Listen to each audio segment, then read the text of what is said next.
Yet again, it's that time. We've got a BCA van arriving with the latest purchases that I have bought blind from auction, because we do it all online, don't we? We've got one of our favourites, a Stepway. We've got a Polo, which is always super popular this way. And we've got a Honda Jazz that I know I've overpaid for already. First check on a Jazz while it's on the ramp there a second. Oh, he's solid. Rust is the only thing that kills a Jazz. So what have I bought this time round? We've got a 2010 Polo, which on the face of it is in nice condition. I need to do a bit of paint work on a bubbling sill down there. Polos sell ever so well here. They are the in car for the youngsters in North Devon. It's the Broughton VW tax, I call it, where you've got to have something with a VW badge on it. It's got to be this shape as well, the latest shape. Interior is in nice condition. You can't buy these cheap. You just cannot buy these cheap. You can't get them private cheap. You can't get them auction cheap. They just sell really well. So you've got to pay all the money for them, really. Where's the keys for it? So I say this one needs a bit of paint work down there. But other than that, the paintwork's really good. It's only there that one bit on the sill. We've got 76,000 miles. So the miles are decent. Well under 100. That'll be attractive to people. Not massive kit wise. Have we got Bluetooth? We'll put Bluetooth adapter in. We've got an auxiliary input. We'll put a Bluetooth adapter in there. You've got to have the Bluetooth. Saying it needs a service. We've got half a tank of fuel. I have heard something from the engine bay though. We've got no engine lights, but I'm hearing something. To me, it sounds, I thought it might be auxiliary first, but I think it might be a bad cam belt tensioner. It's just a little bit.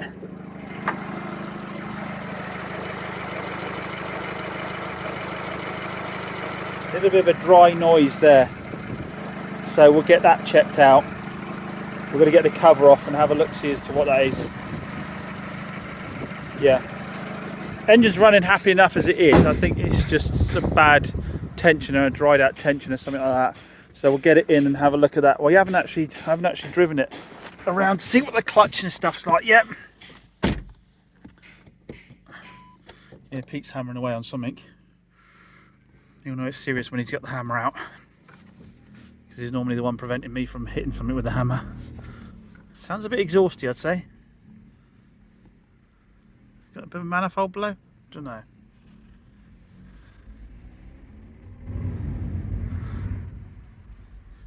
Clutch is okay.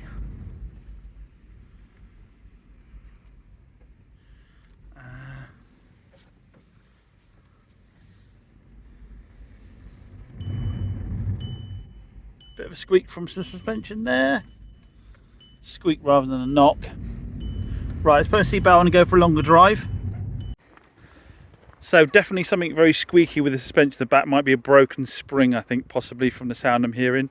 And definitely something we need to have a look at, the cam belt tensioner situation in there. It drives fine, engine sounds good, but definitely needs something looking at on there. This is a We Buy Any Car low value. So that UK CGR at BCA means it's come from We Buy Any Car. And we know that We Buy Any Car as a general rule is the place that people put cars that have problems. So you can pretty much bet that if you buy a car from British car auctions that has it's via We Buy Any Car, that you can have issues. There is some touch-ins when I do that sill. There's some stone chips here need touching in on the bonnet. Right, second car we've got is another We Buy Any Car low value car.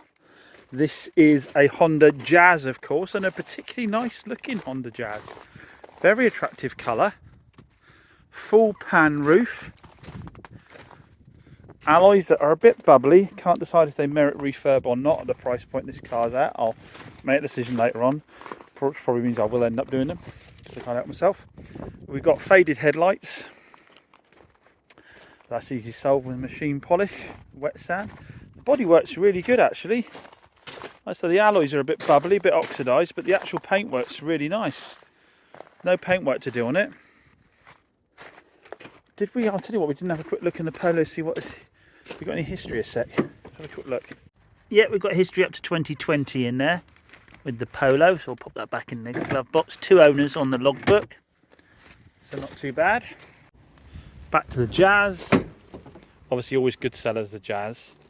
They popular cars, if they don't rot, they'll last forever and a day. These things, mechanically, they tend to be pretty darn tough.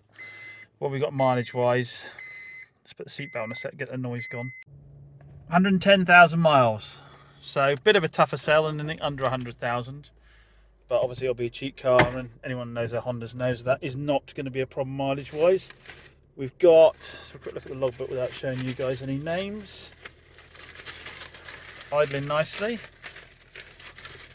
We've got 2 former keepers on the logbook.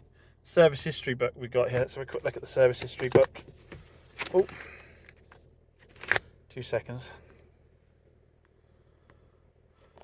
So we've got 1, 2, 3, 4, 5, 6, 7, 8, 9 stamps. Looks like the last one on the book is 19.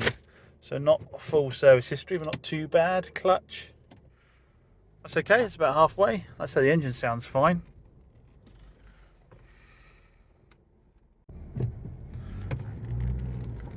Yeah, so clutch seems all right.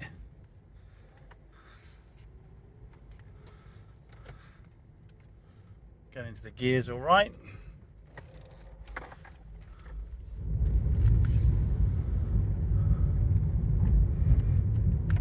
Seems all right.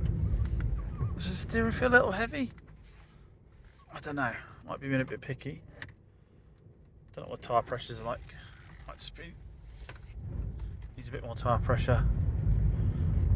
I can't decide if I'm picky with that or not. But no, on the face of it, seems all right. Engine's quiet enough. Suspension's quiet. A little bit of a creak there, maybe. Yeah, it doesn't seem too bad.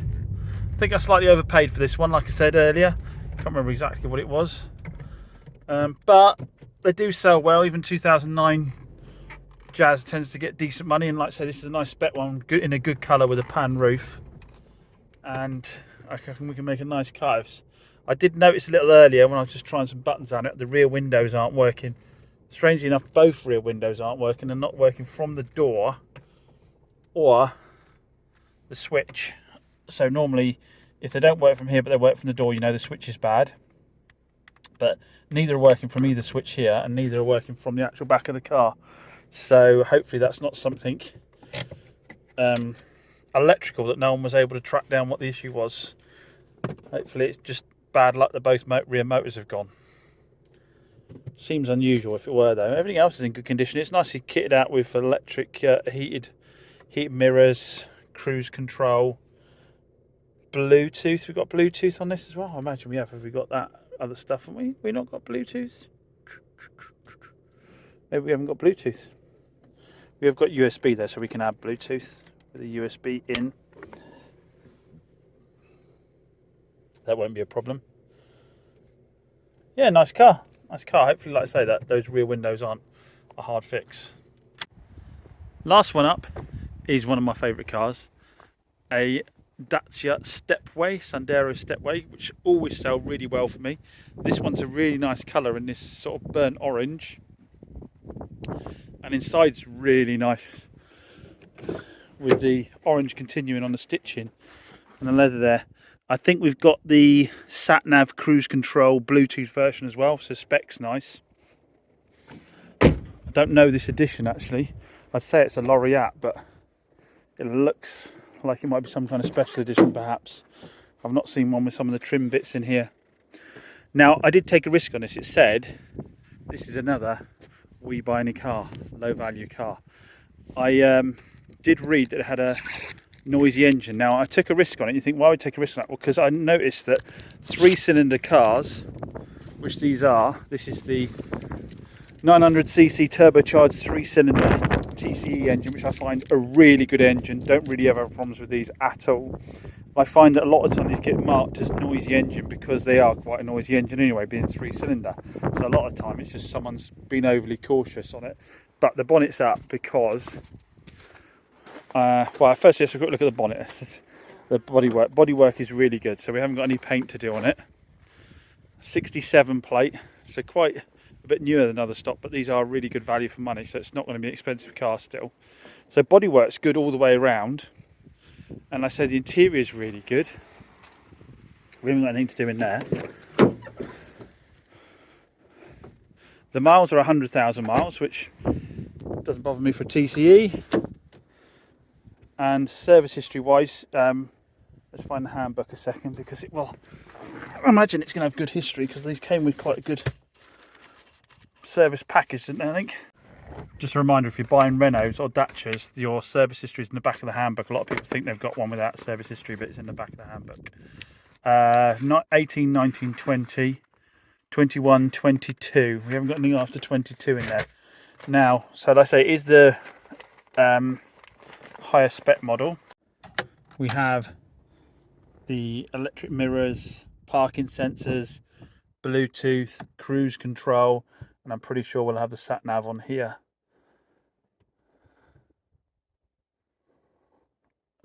Yeah, nav.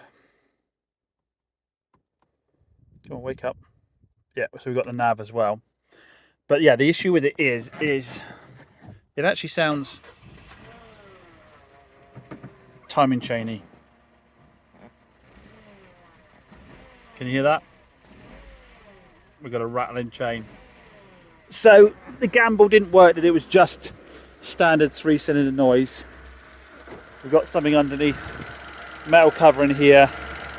So what we're going to do is we might do this ourselves, because we're looking at it and we've got so much room here that if we get the locking kit, that you can't really go wrong. If you get the locking kit, set the locking kit up properly, you can't really go wrong putting a new timing chain on it. I say it's all very easy access. Just got to support the engine, take the engine mount off here, take the wheel off, wheel arch liner, and you'll be able to get straight into the side. You've got loads of room to do it. We do it a lot of these engines, and it might be a good thing for us to learn this. So we're going to get that apart and find out what's going on with that there. I say the engine itself actually sounds all right. It's just a tick, tick, tick, tick, ticking in the timing chain area here. So that gamble didn't pay off. But as I so often say to you, if you've got any idea that you can just buy cars from auction cheaply and you're not going to have to put any money into them, you've got it absolutely wrong, unless you've decided to buy ex-Motability cars that are fairly new. If you're buying anything the sort of age I'm buying, these cars have all gone into We Buy Any Car, because We Buy Any Car is considered fair game to dump a car with a problem on, and then they come out to dealers like me, and then we have to get the fixes done. I think a lot of people forget that in the used car market, problematic cars start with, in the vast majority of cases, an owner dumping a car on a dealer in part exchange or at We Buy Any Car. That is just a fact of the game. And you just go into it with knowing that from the outset. But it just, I guess, the reason I say it is just when someone sells you a car and then you have a problem with it a bit later on, just be aware that the likelihood is that, I say, that car, they weren't told it had a fault that wasn't obvious. This one's fairly obvious, but a lot of time they're not. You have to drive the car for quite a long time before you find what the issue is. So I stayed late last night and sold the Dacia Duster. So that one needs to go down and get an MOT. Young couple wanted a little lifted 4x4 for their small holding. That means that we've, this month, we've done at least one retail deal every day so far this month. So it's looking pretty good. Sifted quite a bit of stock and we've still got a few left. I've been on to the auctions looking for more today. We have bought back the little Fiat Fiorino van that we had a little while ago. This was super popular on the channel to the extent that one of our subscribers bought it. And he has decided, though, unfortunately his wife wasn't getting on with it because she's got a shoulder injury, I think it was, and he's decided that she needs an automatic. He was happy driving it around, but she wasn't. So it's come back and he's actually bought us something nearly brand new, I think it was.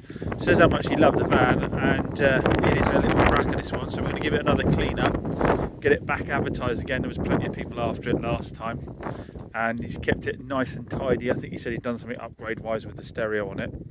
So 67 plate, I can't remember what the miles were on it, little 1.3 diesel, super economical little van. He said he really enjoyed driving it. 61,000 miles, so the mileage was good as well.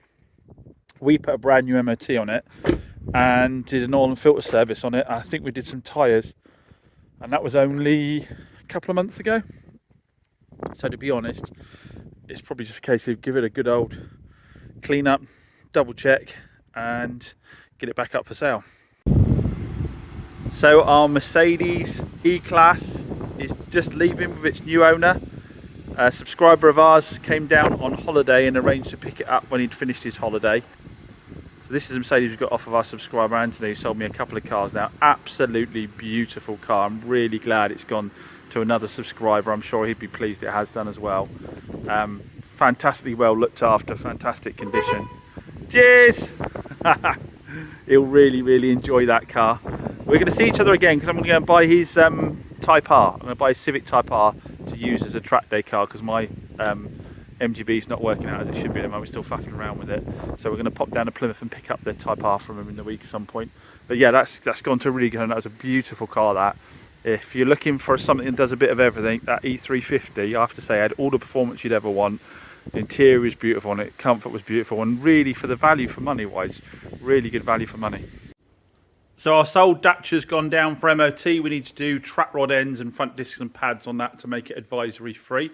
So they're all ordered up. The Fiesta, we're preempting what we think it might need for MOT. We've caught 2 broken coil springs, so we're replacing those. Just servicing the brakes. They all seem okay, just doing a service on them, and just wire brushed and stone chipped the rear beam, which is actually okay. Just like to do it to tidy it up. So working away through, you see a new spring in there. Working our way through that at the moment. And then hopefully when it goes down for MOT, unless we missed any, we checked all the bushings in the rear beam, which are very common. These they're solid, so that's not too much of an issue. So hopefully it'll pass MOT, but if it is anything, it'll be something minor we'll easily be able to fix. So it's just MOTs is the thing that's slowing everything up at the moment because we aren't able to use the MOTs to pre-MOT stuff. So it's for sale with an MOT on it. We're having to use our spots for sold stock because stuff's selling pretty well. We've got an appointment tomorrow on the green Mini. We'll see how we get on with that. And we have a new buyer for the Subaru Forester. So that's got to be delivered though. So just got to sort that out at the moment. Now we have picked up a couple of other cars a bit nicer than the BCA stock. First of all, I've got to shout out to Dave, our subscriber Dave, who Adrian's just been up to in, I think he was in South Wales, and picked up this fantastic little Seat Arona. Unfortunately not under great circumstances, his father had passed away, but he was kind enough to offer me the vehicle, and it is exactly as he described. It's in fantastic condition. It's a little 1 litre, I think it is, with the automatic gearbox. Mileage is mega large. I believe it's about 14 or 15,000 miles. Let me get the keys a sec. Yeah, mileage is, so a quick little look see. Smells lovely inside. And you ever had one of these before? Where's it? Tell me where my mileage is. Do I have to start it? I'll try to find the brake. 16,890 miles, something like that. Turn the engine off because it doesn't like the fact I'm fiddling around with the engine running. So really nicely kitted out. So we've got looks like we've got radar cruise control down there. Got a nice touch screen up here. Obviously full auto. That'll be a DSG box, won't it? Really lovely suede seats with leather stitched dash.